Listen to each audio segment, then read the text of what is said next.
장주 목사님과 여러 재직들과 성도들이 섬기시는 몬트레이 영락교회 와서 함께 예배드리며 또 말씀을 나누게 돼서 하나님께 영광 돌리고 또 초청해 주신 우리 한 목사님과 교회 앞에 감사를 드립니다. 여러분, 교회가 건강하게 은혜스럽게 잘 성장하고 부흥하려면 교회의 영적 분위기가 대단히 중요합니다. 어떤 교회는 냉랭하고 비판적이고 부정적인 교회가 있어요. 그러면 다른 교회에서 열심히 예수를 잘 믿던 성도들이 와도 빼딱하게 변질되고 맙니다. 근데 어떤 교회는 사랑이 충만하고 서로 격려하고 축복해주고 겸손히 섬겨주는 성령 충만한 공동체가 있습니다.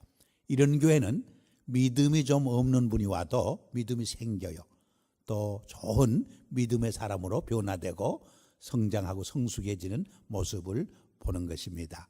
그래서 먼저는 우리 재직들과 성도들이 좋은 영적 교회 분위기를 만들어가는 것은 교회 성장의 중요한 열쇠가 되어집니다. 두 번째로는 교회 문턱이 낮아야 돼. 그래서 누가 와도 내 아버지 집에 왔다는 기쁨과 자유함과 평안함이 넘치는 교회가 건강한 교회요, 또 하나님이 기뻐하는 공동체의 모습인 것입니다. 여러분, 세상에는 문턱이 좀 높은 교회들이 많이 있어요. 저는 인도의 간디를 생각할 때 참 아쉬움이 있어요. 영국에서 유학생을 할 적에 친구 따라 교회에 나갔습니다. 근데 그날따라 안내하는 집사님들이 유색인종이라고 박대했어요. 천대했어요. 그리스도의 사랑으로 환영하고 영접해 주지 못했어요. 그래서 상처를 받고 말아요. 그래서 그 후에 그는 예수님을 존경하고 예수님의 산상수훈을 애독하면서도 교회를 등지고 한평생 인생을 살게 됩니다. 사실 지난 100몇 년 동안 서구교회가 인도의 복음화를 위해서 수없는 선교비를 쓰고 수많은 선교사를 보냈어요. 그렇지만 큰 복음의 열매, 선교 열매를 맺지 못했어요. 그런데 만일 그날 간디를 그리스도의 사랑으로 환영하고 또 그가 그리스도를 구주로 영접하고 고백하고 좋은 크리스찬 리더가 되었다면 아마 간디를 통해서 수천만 수억이 예수를 믿지 않았을까 생각하면 얼마나 큰 손해를 봤는지 모릅니다. 사실 미국도 1960년대 초반까지는 저 남부 지역에서는 흑인들이 백인교회에 나가지를 못했어요. 그래서 이런 에피소드가 있잖아요. 어떤 흑인이 여행을 하다가 주일이 되어서 교회당을 찾아갔어요. 하필이면 백인들만 모이고 그 중에는 백인 우월주의자들도 꽤 많은 그런 교회를 찾아갔어요.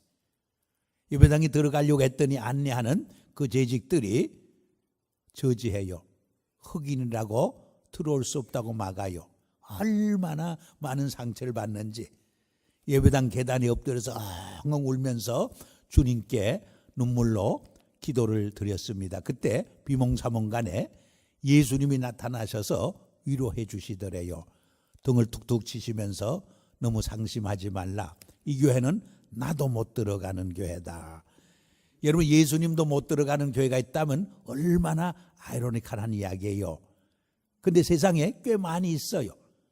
여러분, 예수님의 영광스러운 하나님의 아들의 모습으로 찾아올 때 예수님을 환영하지 않는 교회가 세상에 어디 있겠습니까? 쌍수 들고 환영하지요.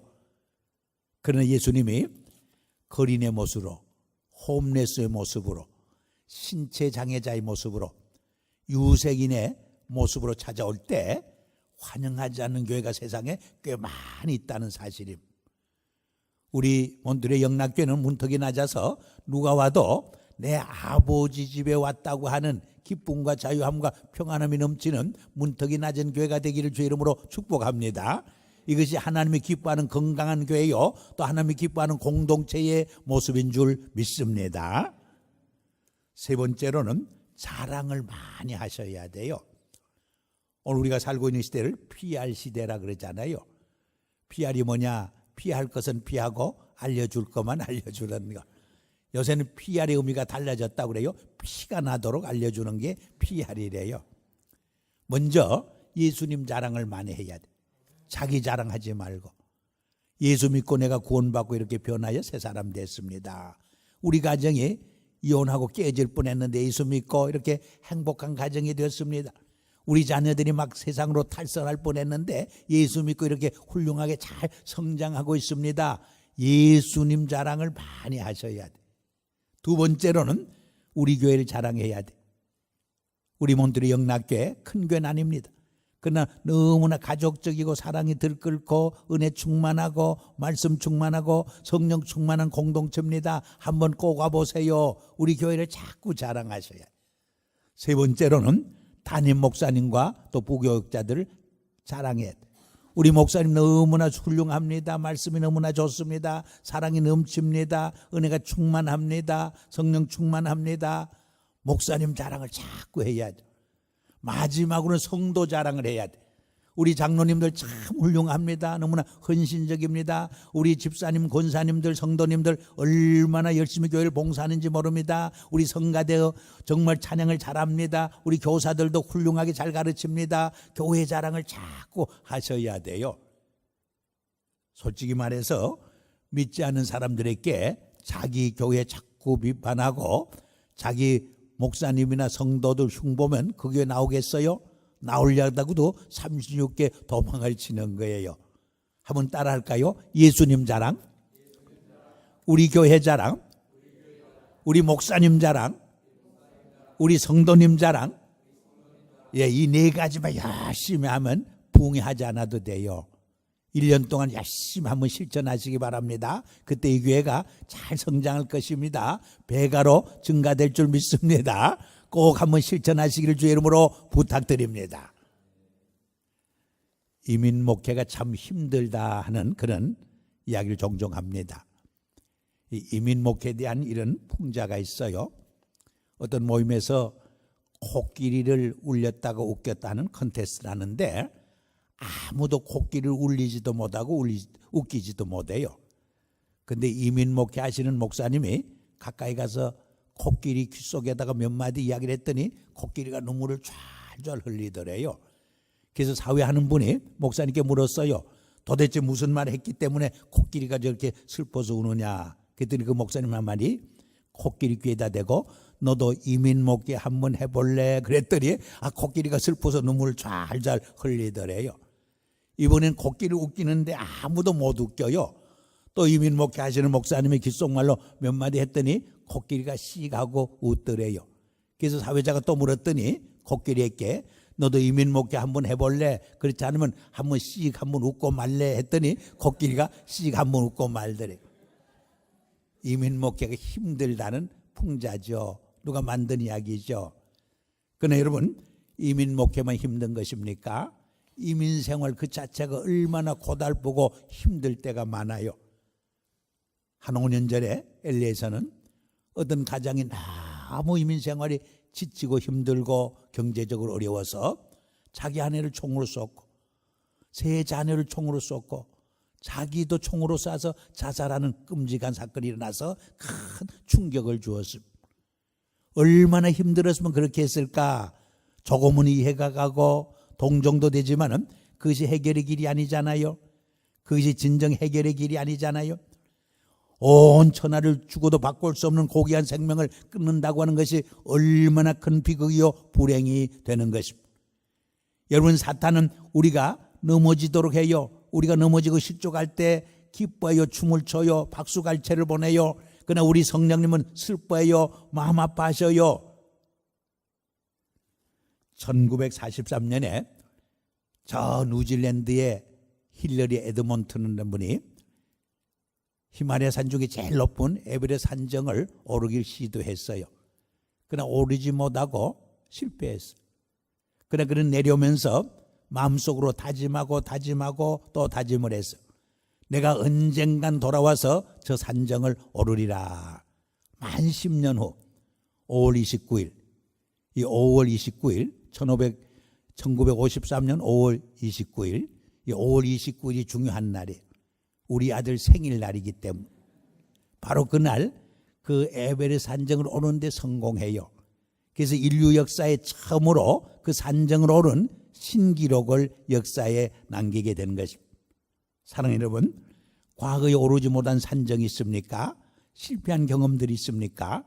오늘부터 시작되는 여러분의 발걸음은 그 산정을 오를 수 있기를 축복합니다. 승리하시기를 축복합니다. 성공하기를 축복합니다.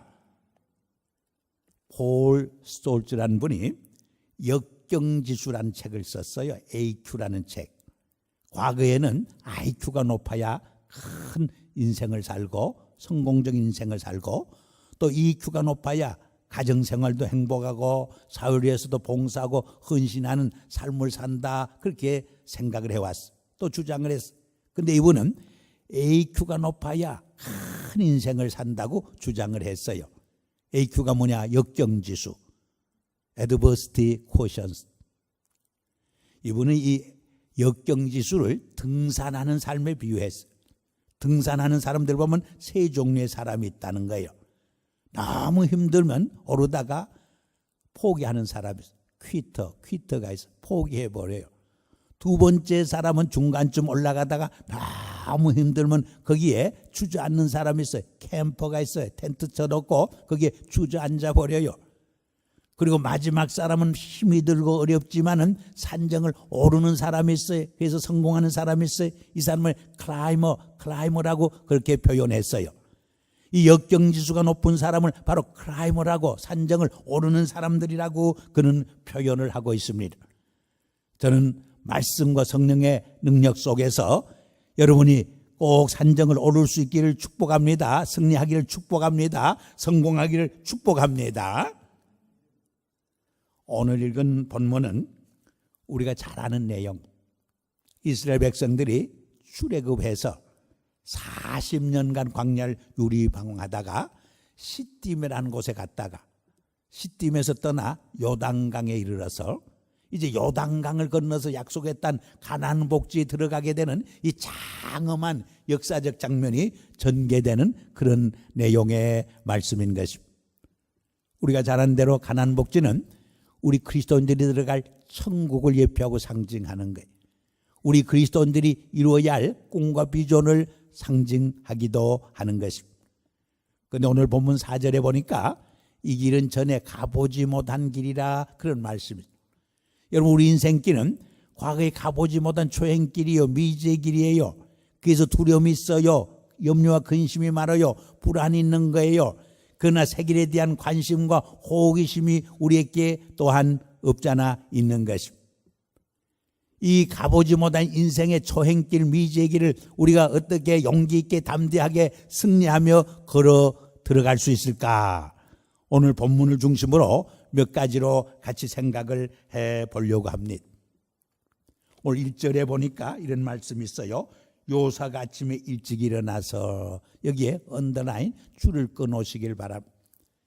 이것은 요수아가 자기 삶을 위해서, 자기 맡은 사명을 위해서 새벽부터 일찍 일어나서 열심히 섬기고 헌신했던 모습을 보여주는 내용인 것입니다. 여러분, 하나님은 이런 사람을 사랑해요. 이런 사람을 축복을 해요.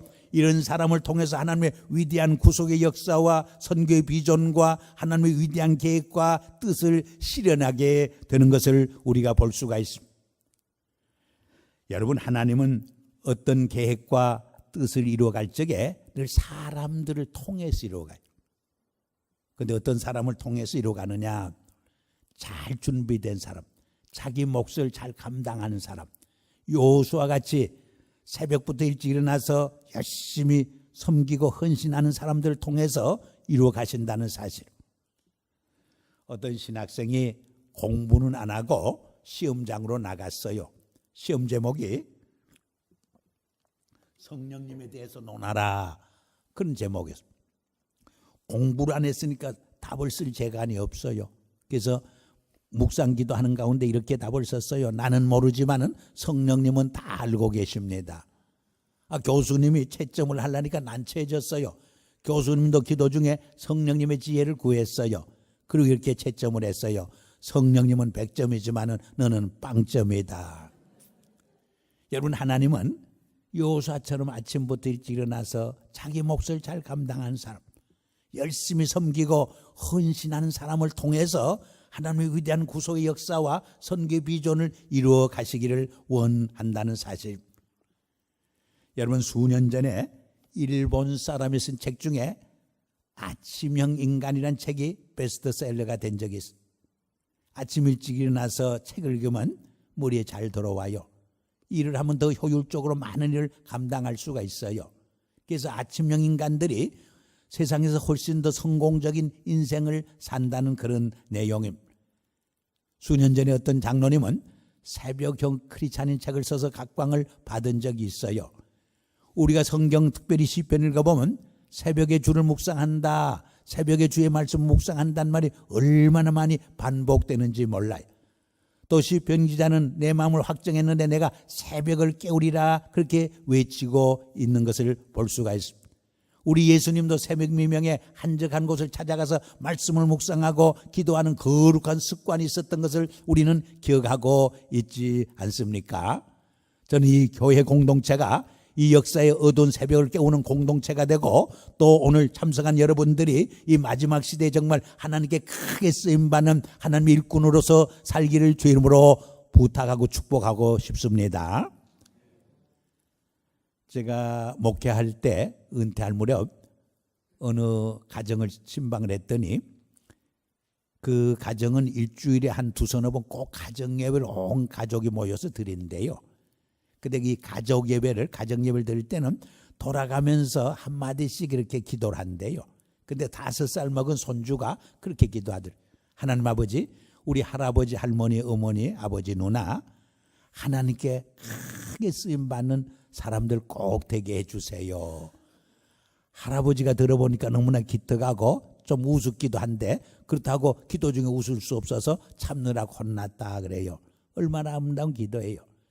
여러분, 하나님께 우리가 쓰임받는다는 거 얼마나 큰 축복인지. 저는 은퇴한 지 10년이 됐는데 아직도 이렇게 쓰임받아서 얼마나 하나님께 감사하게 생각하는지 모릅니다. 제가 잘 아는 후배 목사님 중에 포항에서 아주 목회를 훌륭하게 하는 분이 있어요. 그 교회가 한 15년 전에 교회당을 건축할 때였습니다. 그 교회에 안만순이라는 70이 다 된 할머니가 있었어요. 아주 가난하게 살아왔어요. 평생 소원이 손에 100만 원, 한 1000불을 쥐어보는 것인데 한 번도 100만 원을 손에 쥐어본 적이 없어요. 근데 한 번은 설교를 듣는 중에 소원만 하는 것이 아니라 실천에 옮기고 행동에 옮겨야 되겠다는 지혜가 생겼어요.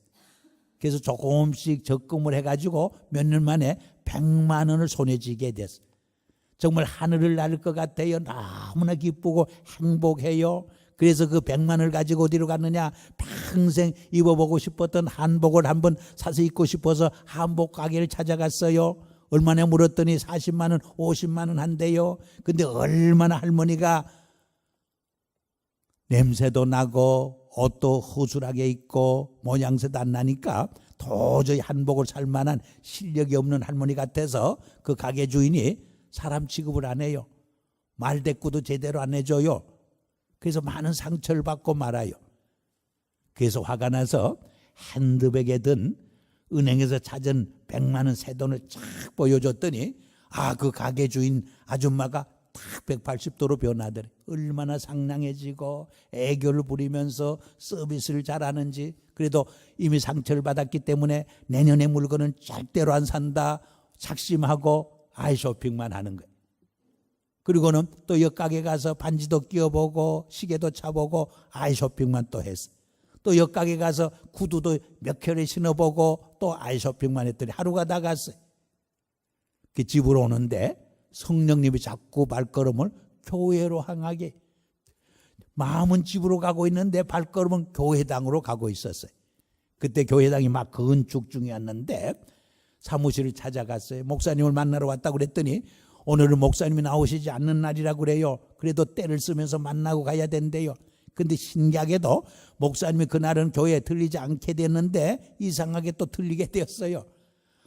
사무직원하고 할머니가 언성을 높이고 있어요. 그래서 물었더니 목사님을 만나러 왔다. 이 할머니를 모시고 자기 방으로 인도했어요. 봉투 하나를 끄집어내더니 이 할머니가 지금까지 70평생을 살아오면서 고생한 이야기를 쫙 늘어놓는 거예요. 저도 목회할 때 혼자 사는 할머니, 할아버지 찾아가면 참 외로워요. 고독해요. 그래서 한번 이야기를 끄집어내면 이야기가 얼마나 길어지는지 몰라요. 대동아 전쟁 때부터 유교 사변 때부터 시작을 해요. 그래서 제가 그 이야기 다 들어줄 시간이 없으니까 미국 이민 오신 때부터 이야기하라고 그래요. 그러면 1970년 80년대부터 시작하는 분이 있어요. 아, 그것도 다 들어줄 수 없으니까 2000년대부터 시작을 하자고 그래요. 아, 돈 봉투 하나 끄집어내 놓고 막 이야기하는데 하지 말라고 할 수 없어서 40분을 다 들어준 거예요. 듣고 보니까 얼마나 가난하게 어렵게 고생하며 살아온 할머니인지 너무나 정말 마음이 아프고 동정이 가고 눈물이 나는 거예요. 근데 자기는 이것을 바치고 싶지 않은데 자꾸 성령님이 감동을 주는데 건축 헌금으로 바치라고 해서 그래서 그 헌금을 가지고 왔다는 거예요. 목사님이 이야기를 들어보니까 100만 원을 보태줘야 할 사람이야. 그래서 이거 없어도 건축할 수 있으니까 가져가라고 주면 또 할머니가 목사님께 주고 해서 서너 번 돈이 왔다 갔다 했어요. 근데 하나님의 세미한 음성이 들어요. 목사야, 왜 내 돈 가지고 네가 인심을 쓰고 있느냐 그러더래. 그래서 엉겁길에 그 돈을 받았어요. 할머니가 그 돈을 놓고 가면서 얼마나 그 돈이 아까운지 목사님 얼굴을 쳐다보는 것이 아니라 그 돈 봉투를 2번, 3번 째려보면서 나가시는 거예요. 그 돈을 받고 목사님이 자기 평생 그런 항변의 기도를 드려본 적이 없대요. 하나님을 향해 처음으로 항변의 기도를 다 했대. 하나님 너무 아쉽고 하나님 너무 잔인하지 않습니까? 하나님 그렇게 궁세 가십니까? 그 가난한 할머니의 돈마저 받으셔야 합니까? 차라리 내가 100만 원을 내는 것이 낫지 그 할머니의 돈을 받는 것이 너무나 내 마음이 괴롭습니다. 막 울면서 하나님 앞에 항변의 기도를 다 드렸어요. 그리고 그 다음 날이 주일날이었어요. 주일날 설교 원고에도 없는데 설교 마지막 부분에 가서 이 안만순 할머니 이야기를 했어요. 온 교인들이 감동을 받고 큰 은혜를 받았어요. 광고 시간에 저 뒤에 집사님이 손을 들더니 목사님 그 할머니 한복 제가 사드리면 안 되나요? 목사님이 왜 안 돼요? 하나님이 참으로 기뻐하죠. 온 교인들이 박수를 쳤어요. 저 뒤에서 또 다른 남자 집사님이 손을 들더니 목사님 그 할머니 구두 제가 사드리면 안 되나요? 왜 안 돼요? 하나님이 참으로 기뻐하죠. 또 모두 박수를 쳤어요. 저 뒤에서 장로님이 일어서더니 목사님 그 할머니 세상 떠날 때까지 양식을 제가 책임지겠습니다. 온 교인들이 또 박수를 치면서 정말 일일부응회를 했어요. 그런데 놀라운 사실은 이 할머니의 헌신과 헌금이 그 공동체에 큰 기적과 변화를 가져다 주었어요. 그 당시 건축할 적에 3분의 2만 건축 헌금을 약속하고 건축 헌금하고 3분의 1은 안 했어요. 근데 3분의 1 안 한 분이 모두 건축 헌금을 약속하고 하게 된 거예요. 뿐만 아니라 3분의 2 하신 분도 더 덤으로 하게 되었어요. 그래서 70억을 예산으로 시작을 했는데 140억의 헌금이 나와서 아주 훌륭하게 건축을 완공하게 되었던 것입니다. 그때 하나님께서 목사에게 세면 음성을 들려주었어요. 내 생각과 네 생각이 다르다. 그때 왜 하나님께서 그 가난한 할머니의 헌금마저 받게 하셨는가? 하나님의 섭리를 하나님의 뜻을 이해하게 되었다는 그런 말을 하는 것을 들어봤습니다. 우리 영락 공동체를 통해서도 안만순 할머니 같은 정말 보잘것없는 할머니지만 그의 헌신이 그 공동체를 변화시키고 기적을 이룬 것처럼 여러분 한 분의 그 헌신을 통해서 이 공동체에 새로운 기적의 역사가 일어나기를 주의 이름으로 축복합니다. 두 번째로 오늘 보니까 이스라엘 자손과 더불어 하는 말이 있습니다. 이 더불어의 줄을 꺼놓으시기 바랍니다. 이것은 팀워크를 말해요. 이것은 동력을 말해요. 협력을 말해요. 네트워크를 말해요. 우리 성경에 보면 시편 기자도 형제가 동거하는 것이 얼마나 아름다운 거 그렇게 말하죠. 형제가 있나봐요. 동거함이 어찌 그리 아름답고 선한 거. 또 전도서 4장에 보면 혼자면 망하지만 패하지만은 둘이면 넉넉히 이긴다고 말해요. 삼겹줄은 끊어지지 않는다고 말해요. 이것은 협력의 위대함을 말해요. 동력의 기적을 말하는 거예요. 성경에 보면 우리 하나님도 삼위일체 하나님이 늘 통역을 하셔. 성부 하나님, 성자 하나님, 성령 하나님이 늘 팀워크를 하셔. 동력을 하셔요. 여러분, 오늘 우리가 사는 시대는 독불장군 시대는 지나가서 협력의 시대. 그래서 삼성과 소니 회사가 서로 라이벌 회사지만은 어떤 품목에서는 같이 협력을 해요. 현대 사회의 큰 리더는 IQ가 높은 사람이 아니에요. 네트워크를 잘하는 사람이에요. 네트워크를 통해서 공동체를 연합시키고 또 많은 단체들을 연합시켜서 함께 목표를 향해서 비전을 향해서 나갈 수 있는 그 리더십이 가장 위대한 지도력인 것입니다. 그런데 우리 한국 분들은 한 사람 한 사람은 참 똑똑하고 영리한데 이 팀워크를 좀 잘못한다 그런 평가를 받고 있어요. 오히려 중국 사람이나 이런 사람들은 우리보다 훨씬 팀워크를 잘해요. 동력을 잘해요. 그래서 우리는 동업을 하면 성공하지 못하고 실패하기 쉽다 그런 말을 종종 들어요. 그래서 우리 크리스찬들도 혼자면 열심히 기도하고 둘이면 개척교회를 하는데 셋이면 둘로 갈라선다 그런 말도 있어요. 또 이런 우스운 이야기도 있어요. 어떤 경비행기 안에 세 분이 탔대요. 백인 한 분, 일본 분 한 분, 한국 분 한 분. 근데 비행기가 사고가 나면서 떨어지면서 인디안 마을에 집 한 채를 부셨어요. 추장이 세 사람 붙들어 놓고 감옥에 넣어야 하지만은 특별히 용서해 준다고. 그렇지만 한 가지 벌은 주겠다고 그랬어요. 그 벌이 뭐냐? 이 몽둥이로 엉덩이를 20대 때리는 벌이에요. 근데 한 가지 요청은 들어주겠다고 제안을 했어요. 그자 백인은 경비행기 안에 있는 담요 석장을 좀 갖다 대고 때려서 덜 아팠어. 일본 사람 차례가 오자 그 경비행기 안에 있는 쿠션 석장을 갖다 대고 때리라고 해서 하나도 아프지 않았어. 한국 사람 차례가 오자 일본 사람을 좀 갖다 대고 때리라 해서 일본 사람은 쭉 떨어매 맞고 한국 사람은 안 맞았다 그런 이야기가 있어. 누가 만든 이야기지만 한국 사람들이 머리가 얼마나 비상한지 몰라. 얼마나 잘 돌아가는지 몰라. 그러나 팀워크하고 동력하고 협력하고 네트워크하는 데는 약점이 있다 그런 말을 종종 듣게 되는 것입니다. 그러나 저는 우리 한국 사람들도 하나 될 수 있는 가능성을 분명히 믿고 있어요. 한국 사람도 하나 될 수 있다고 하는 것을 확신하고 있어요. 부정적이 아니에요. 비관적이 아니에요. 어떤 이가 그런 말 했어요. 우리 한국 역사를 읽어보면 3.1 운동 때와 2002년 월드컵 때 온 국민이 하나로 똘똘 뭉쳤다고 그랬어요. 옳은 말이에요. 정말 남녀노소 할 것 없이 모든 국민들이 하나로 뭉쳐서 독립운동을 했어요. 또 월드컵 때 응원을 했어요. 사실 2002년 때 월드컵이 일본에서 개최되도록 다 추진되고 있었어요. 그런데 한국 정부가 늦게 유치를 했어요. 그때 스포츠 선교회 같은 데는 막 세계 그 축구위원들 이름 하나하나를 부르면서 집중적으로 기도를 했다고 그러잖아요. 그랬더니 기적이 일어났어요. 일본 사람들에게 대접도 받고 선물도 받고 일본 사람들에게 투표하려고 다 생각했는데 투표장에 갔더니 자꾸 사우스 코리아가 어눌어눌하더래요. 그래서 많은 분들이 사우스 코리아에 투표를 해줘요. 그러면서 나오면서 이렇게 말했다는 조커가 있어요. 내 마음 나도 몰라. 그래서 공동주체를 하잖아요. 우리 16강에만 가도 소원이 없다고 그랬어요. 근데 16강에 기적이 일어나고 상대방의 골문을 막고 우리 골문을 막고 상대방의 골문을 열어서 8강의 기적을 이루고 나중에 4강의 기적까지 이루잖아요. 그 이상 올라가면 교만해질까 봐 하나님이 스탑시킨 것 같아요. 여러분 온 국민이 하나 돼서 응원할 적에 엄청난 기적이 일어나게 되는 것입니다. 여러분 우리 한국교회 역사를 살펴보면 1970년 초반까지 대형 교회가 없었어요.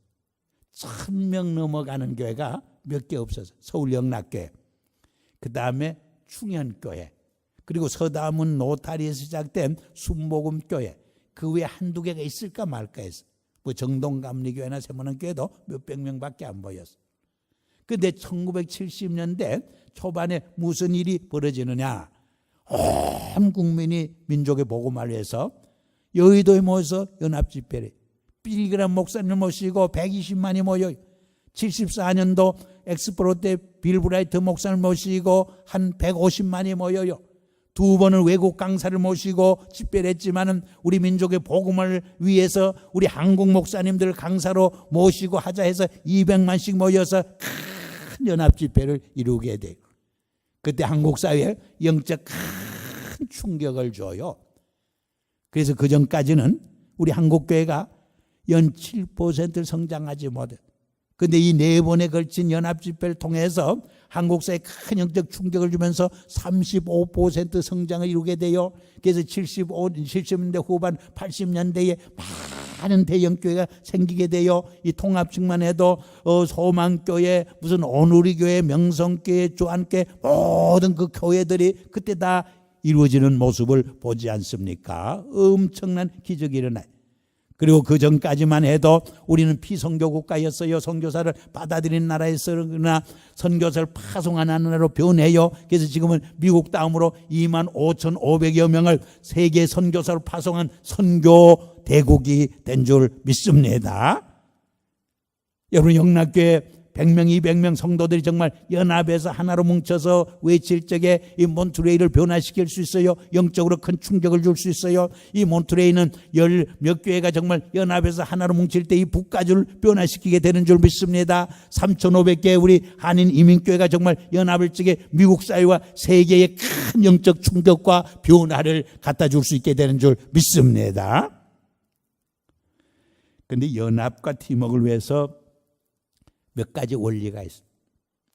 첫째로는 다름을 이해하고 존중해야 돼. 너는 왜 나와 같이 믿지 않고 나와 같이 섬기지 않느냐 막 비판하고 정지하면 팀워크가 깨져요. 사실 부부 생활도 이 남녀의 다름을 잘 이해할 적에 행복한 부부 생활을 한다고 그러잖아요. 화성에서 온 남자와 금성에서 온 여자에 보면 남녀 사이도 많은 다름이 있어요. 남자들은 전체 숲을 보는 통찰력이 있어요. 여자들은 입 하나하나를 보는 섬세함이 있어요. 남자들은 대화 속에서 결론이 중요해요. 그러나 여성들은 과정이 중요해요. 그래서 이야기할 때 보면 늘 그 시시콜콜한 과정을 자꾸 이야기를 해요. 전화통에다가도 1시간, 2시간 이야기하고 끊을 적에도 내일 만나서 또 이야기하자 그러고 끝내요. 그러나 남자들은 용건만 몇 가지 하면 되게 대화가 끝나요. 쇼핑센터 가서도 남자들은 살 물건만 사면 볼일을 다 봐요. 그런데 여성들은 그렇지 않아요. 쇼핑센터를 다 둘러보고 마지막에 사야 해피한 거예요. 그래서 어떤 분이 남자들을 와플로 비교했어요. 여자들을 스파게티를 비교했어요. 남자들은 막 스트레스를 많이 받으면 와플의 통 안에 갇히듯이 운둔해요. 사람들 만나서 대화하기 싫어해요. 혼자 있고 싶어해요. 그런데 여성들은 스트레스를 받으면 받을수록 스파게티가 엉키듯이 이 사람 저 사람 만나서 집 이야기하고 동창 이야기하고 교회 이야기하고 직장 이야기하고 자꾸 이야기를 함으로써 스트레스를 오히려 풀어가는 모습을 볼 수가 있어요. 되게 남자들이 결혼 전에는 여자들에게 서비스가 좋아요. 구경도 잘 데려다니고 또 등산도 열심히 하는데 결혼 후에는 등산하자고 하면 부인에게 그렇게 말해요. 올라갔다 내려올 텐데 왜 어렵게 올라가려고 하는. 구경 가자고 하면 그 담배 냄새 나고 공기 탁한데 왜 구경 가려고 하느냐 반대해요. 남자들은 목적지향적, 목적을 결혼을 통해서 이뤘기 때문에 이제는 안 하려고. 이렇게 많은 다름이 있어요. 이 다름을 이해할 적에 부부생활도 더 행복하게 이끌어갈 수 있는 것입니다. 두 번째로는 겸손해요. 교만한 사람은 팀워크를 못해요. 하나님을 참으로 경배하고 예배하고 섬기지 못해요. 겸손한 사람만이 하나님을 찬양하고 경배하고 예배하고 섬길 수 있는 거예요. 그래서 성경에 보면 하나님은 교만한 자를 물리치시고 겸손한 자를 사랑하시고 축복한다고 말해요. 팀워크를 이루려면 다른 사람을 나보다 존경하는 겸손함이 있을 때 좋은 팀워크를 이룰 수 있는 거예요. 세 번째로는 용서하고 사랑할 수 있어야 돼요. 우리가 빌립보 교회를 보면 참 모범적인 교회였어요. 그러나 옥에도 티가 있다고 빌립보 교회도 티가 있었어요. 4장에 가서 보면 유오디와 순두교 사이에 약간의 갈등이 있었어요. 창립 멤버와 같은 두 여자 사이에 약간의 갈등이 있었어요. 그래서 사도 바울이 이 빌립보 서신을 쓰면서 주 안에서 같은 마음을 품으라 그렇게 권면하는 모습을 우리가 볼 수가 있어요. 여러분, 성장해 온 배경이 다르고 성격이 다른 사람이 하나 된다는 게 쉽지 않아요. 오직 예수 그리스도의 십자가의 사랑과 보혈로만 하나 될 수 있기 때문에 주 안에서 같은 마음을 품으라고 권면하게 된 것입니다. 마지막으로는 상대방을 축복하는 마음이 있어야 동력과 팀워크를 할 수 있어요. 영국의 마이어라는 그런 목사가 있었습니다. 조그만 교회를 섬겼어요. 근데 친구 중에 캠빌이라는 목사는 8,000명 교인을 섬겼어요. 또 스폴존이라고 하는 유명한 그 당시 봉사는 10,000명이 모였어요. 그래서 그 두 교회를 지나다닐 때마다 늘 열등의식이 생기고 자격지심이 생기고 마음이 불편했어요. 꼭까지 신학교를 졸업하고 목회를 하는데 저 두 분은 큰 교회를 섬기면서 영향력을 미치고 존경받고 또 많은 대접도 받고, 그런데 나는 왜 이 모양이냐 하니까 마음이 행복하지 않아요. 해피하지 않아요. 근데 한 번은 조용히 기도하는데 하나님의 세미한 음성이 들려요. 이 마이어야 못난 놈아, 그 두 교회는 하나님의 교회가 아니냐? 그 두 교회가 성장하는데 왜 축복해 주지 못하는? 그래서 하나님 앞에 회개해요. 잘못했습니다. 이 못난 종을 용서하세요. 그리고 그 다음부터는 그 두 교회를 지나다닐 때마다 축복을 해줘요. 성장하라고 축복해줘요. 근데 놀라운 기적이 일어나요. 그때 내 마음속에 평안이 찾아와요. 기쁨이 찾아와요. 여러분, 리더십에서 너무 텐션이 생기면 그 리더십이 죽게 돼 있어요. 근데 오히려 축복하고 여유를 갖게 될 때 리더십이 살아나기 시작해요. 그래서 그 두 교회도 성장하지만은 이 마이어 목사님의 교회도 막 성장하는 거예요. 그래서 나중에는 이 마이어 목사님의 교회가 더 큰 교회로 성장하게 된 것을 볼 수가 있습니다. 이게 축복의 원리.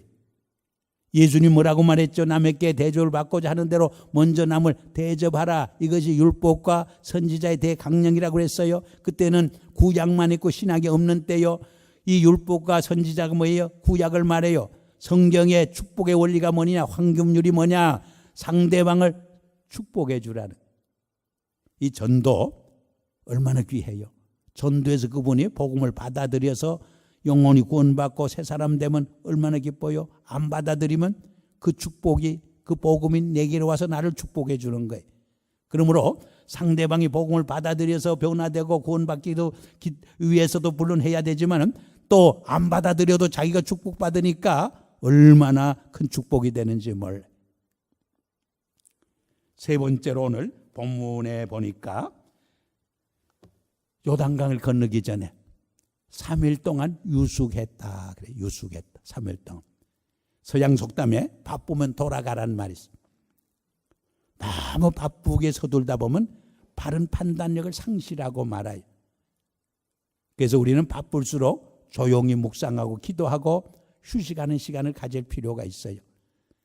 리차드 포스트라는 분은 영적 제자 훈련의 책에서 현대인의 영성 생활을 다 무너뜨리고 우리 경건 생활을 파괴시키는 가장 큰 원수가 뭐냐? 너무 분주한 바쁨이라고 말해요. 너무 우리 현대인의 삶은 바빠요. 그래서 기도할 시간이 없어요. 묵상할 시간이 없어요. 휴식할 시간도 없는 거예요. 그래서 영적으로 건강하지 못해 병들게 되는 모습을 보지 않습니까?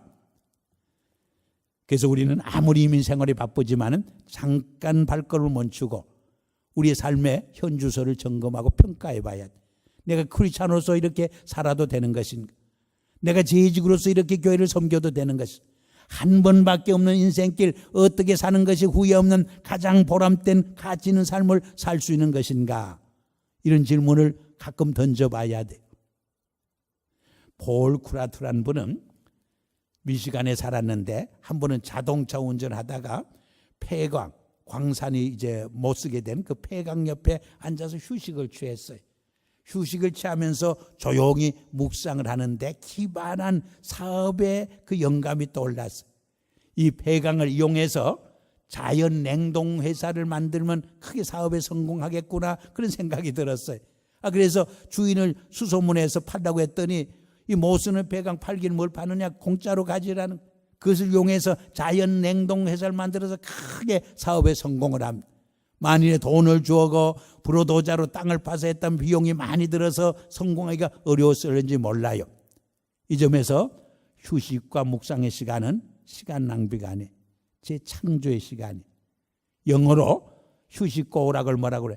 recreation, recreation, 재창조란 말과 꼭 같잖아요. 이것은 과학적으로도 꼭 맞는 말. 막 우리가 분주히 돌아갈 적에 우리 뇌파를 조사해 보면 베타 스테이트 마인드가 나온대. 이 베타 스테이트 마인드에서는 창조력이 발휘되지 않는다. 근데 우리가 조용히 묵상하고 휴식하고 있을 때 뇌파를 조사해 보면 알파 스테이트 마인드가 나온대. 그리고 우리가 꿈을 꾸고 환상을 볼 때 뇌파를 조사해 보면 델타 스테이트 마인드가 나온대. 이 창의력이라고 하는 것은 언제 발휘되느냐? 이 알파 스테이트와 델타 스테이트 마인드에서 발휘된다는 사실. 이 점에서 우리가 일주일 동안 열심히 일하고 주일날 교회 나와서 신령과 진리로 예배드리는 시간은 시간 낭비가 아니에요. 가장 값진 시간이요. 가장 값진 재창조의 시간이요. 하나님과 우리와의 생명의 관계가 회복되고 치유되는 시간이요. 우리의 가족 관계가 회복되고 치유되는 시간이요. 나와 이웃과의 관계가 회복되고 치유되는 재창조의 시간인 줄 믿습니다. 이 점에서 우리가 1년에 이렇게 봉헌하고 새벽 기도를 갖는 것도 얼마나 우리에게 귀중한 시간인지 모릅니다. 덴마크의 구룬투비 목사와 몇 과학자들은 돼지 한 마리 연구했어요. 그랬더니 돼지 한 마리가 하나님의 걸작품이에요. 하나도 버릴 게 없어요. 그래서 460가지 프로덕트, 생산품을 만들어서 인류 사회에 크게 기여하고 공헌을 하게 돼요. 그 몇 가지만 예를 든다면 사람의 이빨이나 일반 짐승의 이빨은 코카콜라 넣으면 다 썩어요.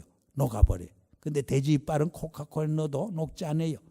이것을 발견하고 그걸 가지고 아주 고급 장식품을 만들어요. 또 여자들의 속눈썹이 가장 값비싸고 퀄리티가 좋은 게 뭐냐? 돼지털로 만든. 그래서 여자들의 속눈썹을 바라볼 때마다 돼지털 생각이 나서 좀 송구스러울 때가 있지만 가장 값비싼 속눈썹이 돼요. 또 우리 돼지 심장 발부는 사람의 심장 발부를 수술할 때 가장 부작용이 나지 않는 것을 발견하고 그것을 이용하게 돼.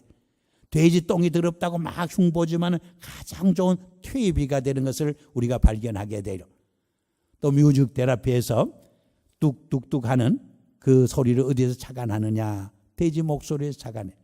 돼지 목다는 소리라고 흉보지만 가장 우리에게 안정감을 주는 목소리인 것을 발견하게 돼요. 이렇게 돼지 한 마리가 하나도 버릴 것이 없는 하나님의 걸작품인 것을 발견하게 된 거예요. 여러분, 카나다 런던이라고 하는 곳에 가면 웨스턴 유니버시티라고 있어요. 거기에 강 박사라는 분이 집사님인데 교수로 했어요. 이분은 무엇을 하느냐? 여러분, 암보다 더 무서운 병이 에이즈라는 병이에요. 에이즈라는 병. 이 에이즈 병을 막는 백신을 만들고 있는데 짐승에게 실험해서 거의 성공했어. 이제 사람에게 실험해서 성공하면 노벨상감에 엄청난 돈을 벌 수 있어요.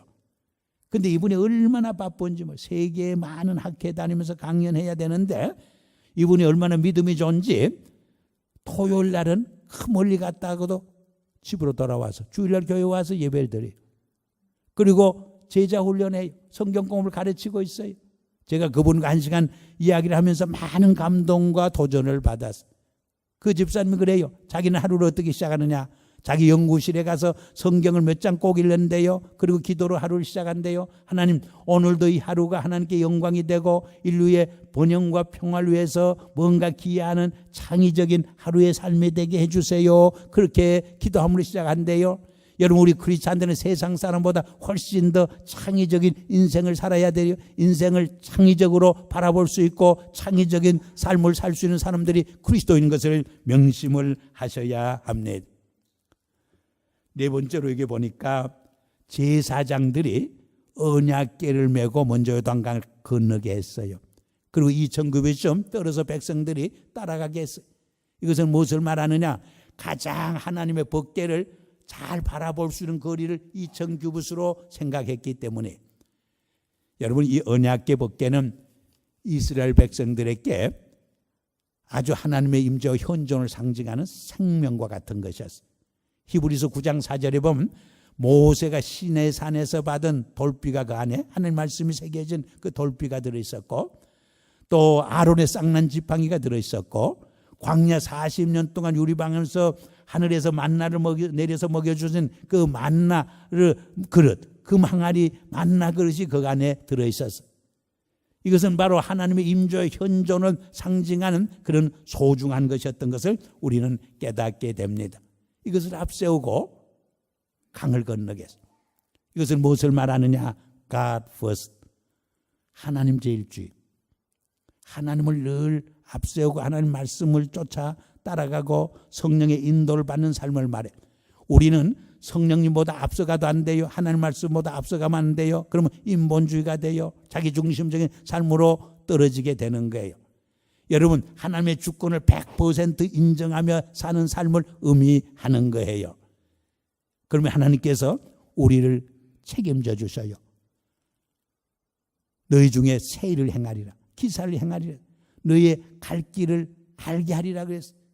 여러분, 하나님 제일 중심으로 살고 말씀 중심으로 살고 성령을 따라 살 적에 하나님이 우리를 책임져 주셔요. 좋은 사람을 만나게 해요. 좋은 기회를 열어주셔요. 하나님께서 앞서가시면서 역사하시게 되는 것을 우리는 경험하게 되는 줄 믿습니다.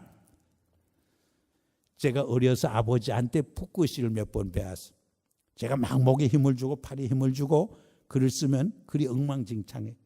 근데 목에 힘을 빼고 팔에 힘을 완전히 다 빼고 100% 아버지 손에 나를 맡기고 따라가면 아주 글씨가 걸작품이 세게져요. 영적으로 신앙적으로 마찬가지.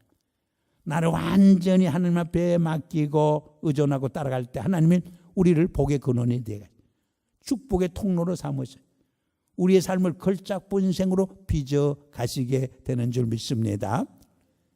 여러분, 시편 19편 7절 8절에 보면 요엘 부분 온전해서 우리의 영혼을 소생케 한다. 우리 영혼을 변화시키고 새롭게 하는 것은 인간의 지식과 철학이 아니에요. 하나님 말씀밖에 없어요.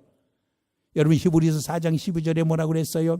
하나님의 말씀은 살아있고 운동력 있고 자위의 낯선금보다 더 예리해서 우리의 혼과 영과 골수를 쪼갠다 그랬어요. The word of God is living and active and sharper than any double-edged sword.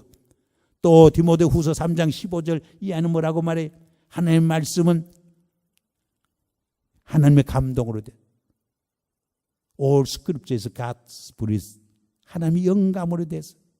그리고 우리를 가르치고 교훈하고 우리를 또 교정하고 책망하고 또 의로 교육하기에 무한히 유익한 책이라고 말해요. 그래서 이 말씀이 우리를 새롭게 하는 거예요. 두 번째로 이 말씀은 우리의 우둔한 머리를 지혜롭게 한다고 그래요. 이 말씀은 지혜의 원천이에요. 지혜의 근본이 하나님이세요. 그래서 말씀을 묵상할 때 지혜로운 인생을 살아요. 또 말씀은 우리의 마음을 기쁘게 한다고 그래요. 세상의 향락은 일시적으로 우리의 마음을 기쁘게 하는 것 같지만 그 향락이 지나간 후 더 큰 고독의 엄습에 와요. 우리 마음을 더 헛할게 해요. 그러나 하나님의 말씀이 우리에게 주는 그 기쁨은 배에서 솟아나는 생수와 같이 영원한 기쁨이요 참된 기쁨인 줄 믿습니다. 또 우리 하나님 말씀은 우리의 영안을 밝게 한다고 그랬어요. 그래서 하나님과 인생과 사물을 바로 바라볼 수 있는 영적 눈을 뜨이게 하는 거예요. 제가 오래전에 한국에 가서 맹인교회 가서 붕해를 다 했어요. 한참 설교를 하는데 저 중간쯤 앉은 한 중년 신사가 있었는데 이 맹인들은 시각장애자들은 점자 성경을 읽잖아요. 이 점자 성경을 손으로 읽는데 그분은 손이 다 없어졌어. 나병을 앓았는지.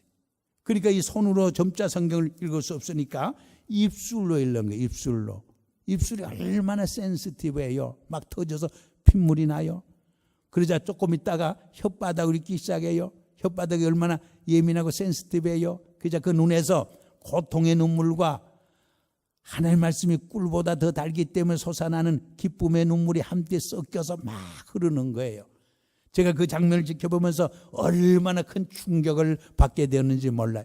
막 그때 하나님 앞에 설교하면서 회개 기도를 드렸어요. 저는 목사로서 매일 말씀을 읽고 묵상하고 상고하고 연구해야 하는데 바쁘다는 핑계로 말씀을 읽지 못하고 등한시할 때가 너무나 많습니다. 이 종을 용서해 주세요. 눈이 어둡기 전에 정말 말씀을 늘 읽고 묵상하고 상고하고 연구하며 살게 해주세요. 막 다급해서 회개 기도를 다 드린 적이 있어요. 여러분도 항상 성경을 읽을 수 있도록 눈이 밝은 날이 계속되는 게 아니에요. 어느 날인가는 읽고 싶지만은 읽을 수 없는 날이 찾아와요. 그 전에 열심히 읽어야 돼요.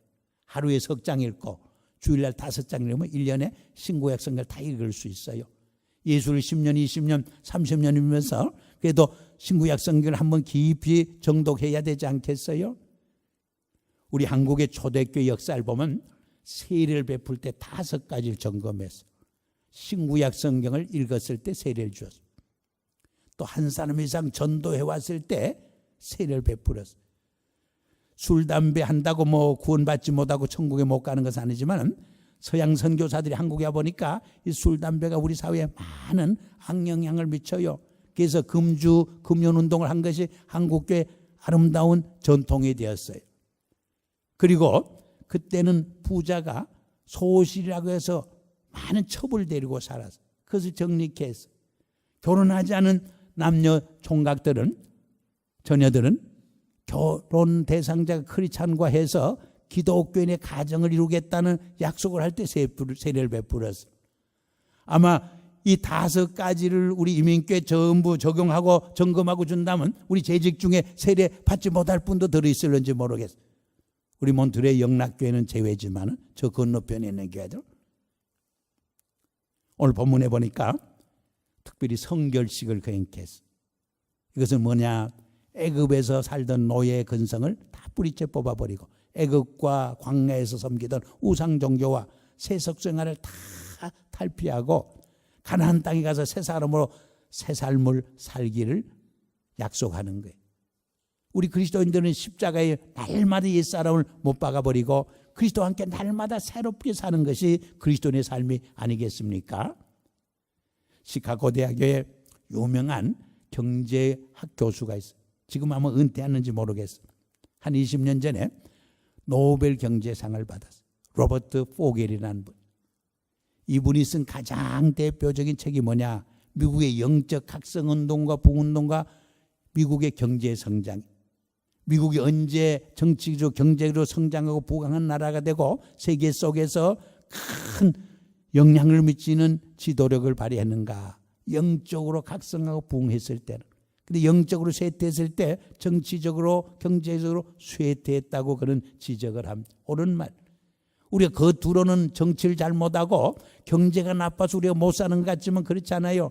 우리 한국이나 미국이나 온 세계가 근본적으로는 우리 모든 백성들이 정말 회개하고 하나님 앞에 바로 서고 바로 살지 못하는 데서 문제가 생기고 있음을 우리는 너무나 잘 알고 있잖아요.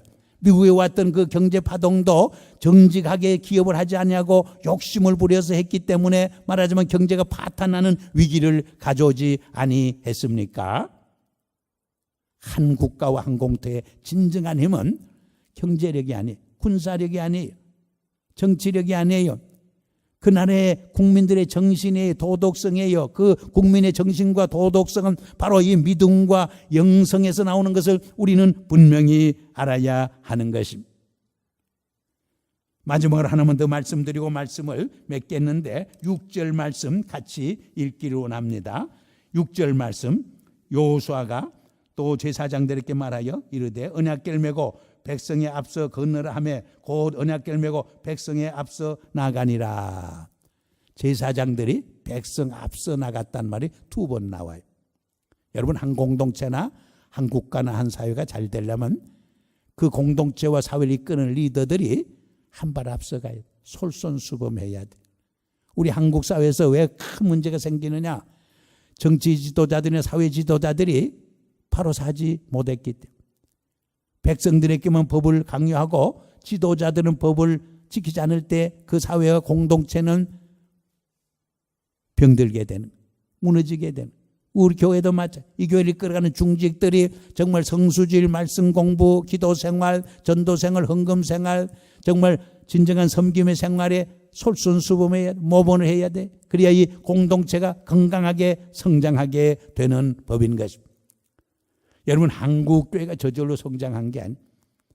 정말 한국 사회보다 뭔가 한 발 앞서가는 삶이 있었기 때문이에요. 오늘 한국 사회가 정말 정치 경제적으로 정말 한 발 앞서가는 교회의 역할로 인해서 많이 성장해서 한국 교회가 정말 한국 사회에 귀한 게 많아요. 민주화 운동이나 정말 또 경제성장이나 교육이나 예술이나 각 분야에서 엄청난 기여를 했던 것을 우리는 부인할 수가 없어요. 그런데 최근에 와서는 많이 위기에 직면했어요. 불교나 천주교보다 개신교가 신뢰도가 떨어지고 있어요. 10명 중에 2사람만 개신교를 신뢰한다고 하는 답을 하고 있어요. 정말 각성할 때에 회개하고 하나님께 돌아올 때요, 우리 교회 지도자들과 온 교인들이 정말 각성하고 하나님 앞에 회개하고 돌아올 때가 됐다는 것을 기억을 해야 합니다. 금산교에 가면 금산교에 얽힌 아름다운 미담이 있어요.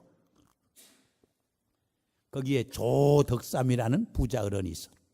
그때는 자동차가 없을 때니까 말을 타고 다니면서 이렇게 한양도 가고 이제 출장을 갔는데, 그 이자익이라는 젊은 그 청년이 마부로 일을 했어. 근데 이 주인과 마부가 함께 선교사에 전도를 받아가지고 예수를 믿어요. 그리고 그 교회에 그 마을에 교회가 그 위에 생겨요. 근데 오랜 세월이 흘렀어. 몇 년이 흘렀어요. 그 교회에서 처음으로 이제 장로 선거를 하게 됐어요. 장로 선거. 우리 교회를 섬기다 보면 이 담임 목사가 이제 교체될 때나, 또 예배당을 건축하고 또 이전할 때나, 또 평신도 지도자인 장로나 안수집사나 권사를 이렇게 뽑을 적에 늘 시험 들기시오. 시험 들기시오. 근데 이 교회도 처음으로 이제 장로를 선출하는데 다 모든 사람들이, 교인들도 동네 사람들도 덕이 있고 헌금도 많이 하고 또 그 사회에 정말 유진 조덕삼 어른이 장로가 되리라 기대했어요. 그래서 선거하고 보니까 떨어졌어. 오히려 마부 청년 이자익이가 장로로 피선됐어. 천지개벽이 일어났어. 그때는 양반과 쌍놈의 신분이 하늘과 땅의 차이였어요. 엄청난 차이였어요. 여러분, 그 조덕삼 어른이 창피해서 교회 나올 수 있어요? 그런데도 나오셔서 그 마부 청년을 장로로 높여주는 거예요. 세워주는 거예요. 섬겨주는 거예요. 사회가 큰 충격을 받아요. 근데 이 이자익 청년이 똑똑하니까 성경학교에 보내죠. 성경학교를 우수한 성적으로 졸업하자 평양신학교에 보내죠. 평양신학교를 우수한 성적으로 졸업해. 그렇지만은 쌍놈 출신이기 때문에, 마부 출신이기 때문에 담임 목사로 청빙해 가는 교회가 없어.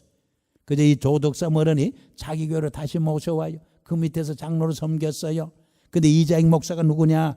한국교회사 읽어보면 아주 주기철 목사님, 한경주 목사님이나 이런 훌륭한 분도 총회장을 한 번밖에 못해요.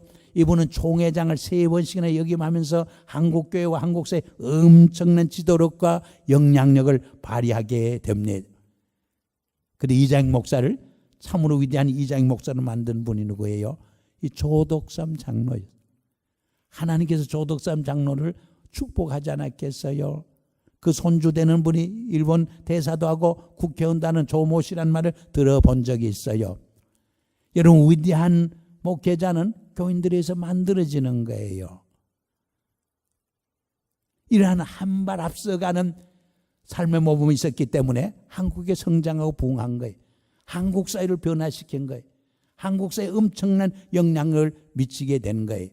그러나 오늘날은 많은 위기에 직면해서 지나친 기복주의 신앙, 이 물질 만능주의 그 가치관이 교회도 들어와 있어요. 세속주의가 너무나 교회 안에 많이 들어와 있어요. 또 이원론적 신앙 구조가 우리 교회를 어렵게 하고 있어요. 그래서 그렇게 교회에서 열심히인 것 같은데 사회 나가서는 크리스찬으로 살지 못해요. 우리 한국 사회에 보면 그렇게 많은 국회의원, 예수 믿는 국회의원이 많고 그렇게 예수 믿는 기업인, 크리스찬 기업이 많은데 한국 정치계에 아무리 영향을 못 줘요. 한국 교육에 아무런 영향을 못 주는 모습을 보지 않습니까? 우리 개신교가 정말 자다가 깰 때라고 생각하지 않을 수가 없어요. 제가 은퇴할 무렵에 러시아 선교대 주 강사로 이렇게 청빙을 받아갔어요. 가서 보니까 그 조동진 목사님이나 또 동부에 있는 그 한진관 목사님이나 또 그 개혁교회 그 총장을 한 그 김명혁 박사나 많은 훌륭한 분들이 와 있어요. 근데 보니까 제가 훌륭하고 똑똑해서 주강사로 부르고 그분들 강사로 부르는 게 아니라 큰 교회를 섬기니까 선교비 좀 많이 가져오라고 이제 저를 주강사로 불러준 거예요. 거기서 3박 4일 같이 지나면서 참 좋은 교제를 가졌어요. 그때 우리가 나눈 대화는 이런 것이었어요.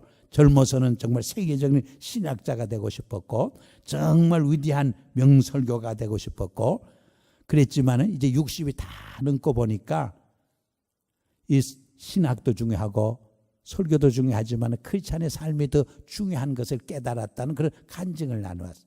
그러면서 우리가 이렇게 말했어요. 신학이 동메달이요 설교가 은메달이라면 크리스찬의 삶은 금메달이다. 사실 오늘 우리 민교회나 미국교회나 한국교회 신학을 좀 몰라서 큰 문제가 되고 있지 않잖아요. 설교를 좀 잘못해서 큰 문제가 되는 게 아니잖아요. 우리 지도자나 우리 성도들이 정말 크리스찬으로서 살지 못하기 때문에 크리스찬다운 삶을 살지 못하기 때문에 세상에 빛이 되고 있지 못하잖아요. 세상을 변화시키지 못하잖아요. 세상에 영향력을 미치지 못하고 있잖아요. 오히려 교회가 세상을 염려하는 것이 아니라 세상이 교회를 염려하는 시대가 되고 말았잖아요. 우리 오늘 본문에 보면 지도자들이 한 발 앞서갔어요. 우리 크리스찬들은 왕같은 제사장을 해서 세상 사람보다 한 발 앞서가야 돼. 우리 몬트레 영락교회는 많은 이민교회 중에서도 한 발 앞서가는 교회가 되길 주의 이름으로 축복합니다. 또 오늘 오신 많은 우리 크리스찬들은 세상 사람보다 뭔가 한 발 앞서가는 그리스도인의 삶을 살 수 있기를 바랍니다. 그때 우리를 통해서 세상이 변화되고 세상이 영향을 받고 세상이 치유받고 회복되는 역사가 일어나게 될 줄 믿습니다. 이런 삶이 일어나기를 주의 이름으로 축복합니다. 기도하겠습니다.